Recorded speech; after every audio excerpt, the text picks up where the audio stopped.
Hello guys, you are welcome my channel SB New English Classes. Dear students, आपको sentence के part 1 में कल मैंने आपको बताया था कि kinds definition of sentence and kinds of sentence. आज हम बात करेंगे kinds of sentence with explain. तो फर्स्ट ऑफ ऑल हमारा जो सेंटेंस है वो है असर्टिव सेंटेंस। असर्टिव सेंटेंस क्या होता है विद्यार्थियों?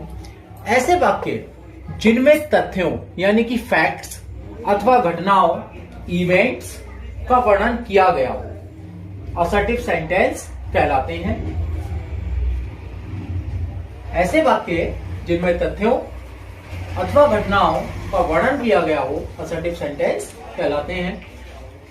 इसमें नोट नंबर 1 आप देखेंगे लिखा हुआ है कि इन सेंटेंस, इन मतलब असर्टिव सेंटेंस के अंत में फुल स्टॉप का प्रयोग किया जाता है, यानी कि असर्टिव सेंटेंस के अंत में आप जो है फुल स्टॉप का प्रयोग अवश्य करेंगे।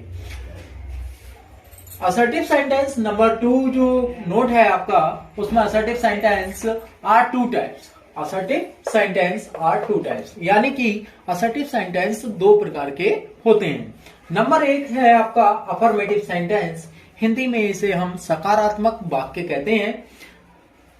ऐसे सेंटेंस जिनमें तथ्यों यानी कि फैक्ट्स, तथ्यों यानी कि फैक्ट्स, घटनाओं यानी कि इवेंट्स एवं अवस्था स्टेज को स्वीकार किया जाता है, अफर्मेटिव सेंटेंस कहलाते हैं। डियर स्टूडेंट्स, इसमें एक बात और ध्यान रखें, अफर्मेटिव सेंटेंस ऐसे सेंटेंस होते हैं जिसमें no, not, never, question word, question mark का प्रयोग भी नहीं किया जाता है। दूसरे शब्दों में हम इसकी परिभाषा को कह सकते हैं, असर्टिव सेंटेंस वह सेंटेंस होते हैं जिसमें किसी भी एक्शन को करने के लिए हां का पता चलता है। फॉर एग्जाम्पल के रूप में, जैसे मैं आपके लिए यहां इंग्लिश पढ़ा रहा हूं, तो आई टीच इंग्लिश, तो आई टीच इंग्लिश, इंग्लिश के बाद यहां पर फुल स्टॉप लगा हुआ है। जैसा कि नोट 1 में आपने देखा कि इन सेंटेंस के अंत में फुल स्टॉप का प्रयोग किया जाता है। तो इंग्लिश, आई टीच इंग्लिश, यहां इंग्लिश के बाद जो है फुल स्टॉप लगा हुआ है। सेकंड है आपका smoking is injurious to health, यानी कि जो स्मोकिंग है, जो धूम्रपान है, वो स्वास्थ्य के लिए हानिकारक होता है। यहां हेल्थ के बाद भी आप देखेंगे फुल स्टॉप लगा हुआ है। तो ये तो था अफर्मेटिव सेंटेंस। अब असर्टिव सेंटेंस का सेकंड पार्ट होता है नेगेटिव सेंटेंस, यानी कि नकारात्मक वाक्य। ऐसे सेंटेंसेस जिनमें तथ्यों, घटनाओं एवं अवस्था को स्वीकार ना किया जाता हो। डियर स्टूडेंट्स, यहां आपने देखा कि दोनों जो परिभाषाएं दी गई हैं, जो दोनों डेफिनेशंस हैं, बोथ डेफिनेशंस हैं, उनकी लैंग्वेज सेम रखिए जिससे आपको कोई भी कठिनाई ना हो। तो ऐसे सेंटेंस जिनमें तथ्यों, घटनाओं एवं अवस्था को स्वीकार ना किया जाता हो नेगेटिव सेंटेंस कहलाते हैं, यानी कि नकारात्मक वाक्य कहलाते हैं।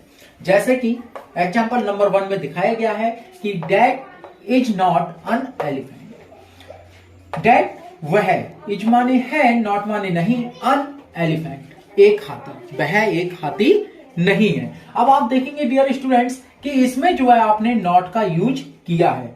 नॉट का यूज क्यों किया है? क्योंकि ये नेगेटिव सेंटेंस है। आपने अफर्मेटिव सेंटेंस में कहीं भी नॉट का यूज नहीं किया था।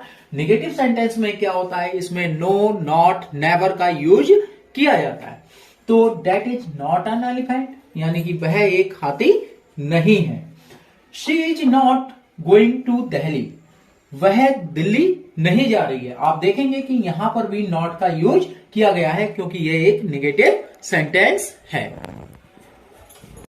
डियर स्टूडेंट्स, अब हम चलेंगे नंबर 2 जो है हमारा इंटेरोगेटिव सेंटेंस। इंटेरोगेटिव सेंटेंस यानी कि प्रश्नवाचक वाक्य। तो इंटेरोगेटिव सेंटेंस ऐसे सेंटेंसेस जिनमें कोई प्रश्न, क्वेश्चन पूछा जाए तो वह इंटेरोगेटिव सेंटेंस होता है। इंटेरोगेटिव सेंटेंस नंबर 1 है आपका लिखा हुआ कि इंटेरोगेटिव सेंटेंस आर 2 टाइप्स, यानी कि जो प्रश्नवाचक वाक्य होते हैं वह भी 2 प्रकार के होते हैं। नंबर 1 है आपका ऐसे सेंटेंसेस जो हेल्पिंग वर्ब यानी कि सहायक क्रिया, जैसे कि is, are, am, was, were, has, have, had, will, shall, can, could, ETC से शुरू हो। तो जो सेंटेंस हेल्पिंग वर्ब से शुरू होते हैं, जिनका आंसर यस और नो में मिलता है, हां या ना में मिलता है, तो ऐसे सेंटेंसेस को हम क्लोज एंडेड क्वेश्चंस भी कहते हैं। क्लोज एंडेड क्वेश्चंस कौन से सेंटेंस होते हैं? ये ऐसे सेंटेंस होते हैं जब आप किसी क्वेश्चन को पुट अप करते हैं किसी सेकंड पर्सन से, तो आपका जो आंसर होता है वो सदैव आपके फेवर में आता है, तो क्लोज एंडेड क्वेश्चन भी कहा जाता है। For example, is he good students, क्या वह एक अच्छा लड़का या एक अच्छा विद्यार्थी है? Is he a good student, क्या वह एक अच्छा विद्यार्थी है? सेकेंड नंबर है आपका, can you give me your pen, क्या आप मुझे अपना पेन दे सकते हैं? कैन का मतलब है सकते। नंबर सेकंड आता है इंटरोगेटिव पर। नंबर सेकंड जो है आपका, तो ऐसे सेंटेंसेस जो क्वेश्चन वर्ड यानी कि what, which, why, when, how, where, ETC से शुरू हो। यहां पर देखेंगे आप, नोट है कि इन सेंटेंसेस को ओपन एंडेड क्वेश्चन भी कहा जाता है। यानी कि एक बात यहां पर समझ में आती है कि जो सेंटेंस आपके हेल्पिंग वर्ब से शुरू होते हैं, हेल्पिंग वर्ब से स्टार्ट होते हैं, उनको हम क्लोज एंडेड क्वेश्चन कहते हैं, और जो क्वेश्चंस हमारे क्वेश्चन वर्ड से स्टार्ट होते हैं उनको हम जो है ओपन एंडेड क्वेश्चन कहते हैं। फॉर एग्जाम्पल नंबर 1 है आपका, what is your father's name, आपके पिताजी का क्या नाम है? सेकेंड एग्जाम्पल है आपका, वेयर डू यू लिव, आप कहां रहते हैं? डियर स्टूडेंट्स, अब नंबर 3 है आपका इंपरेटिव सेंटेंस।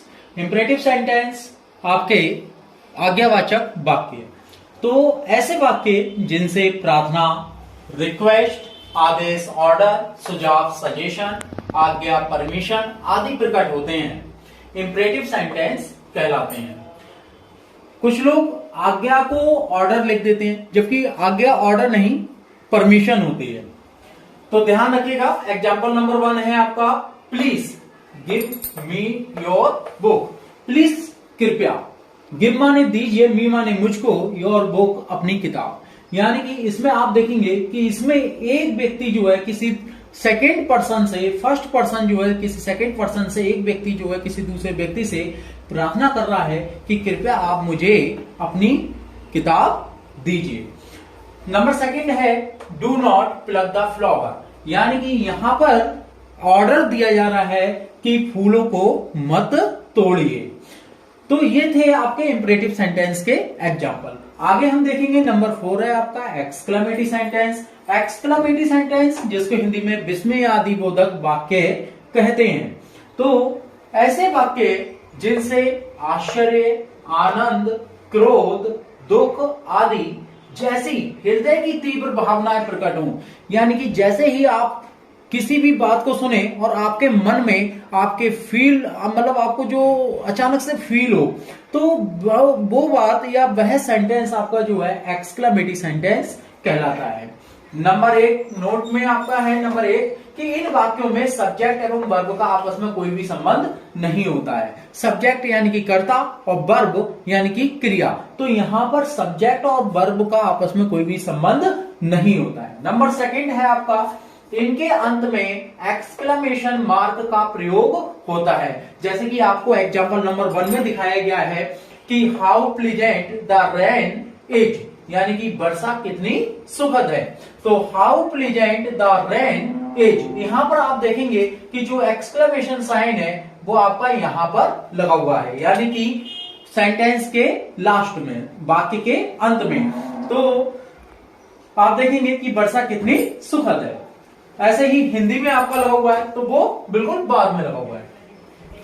नोट नंबर 3 है आपका, यदि सेंटेंस में एलास, हुर्रा, ब्रावो आदि शब्द दिए हों, यदि सेंटेंस में एलास, हुर्रा, ब्रावो आदि शब्द दिए हों, तो इनके तुरंत बाद एक्सक्लेमेशन मार्क का प्रयोग करते हैं। जैसे एग्जांपल नंबर 2 में आपको दिखाया गया है हुर्रे।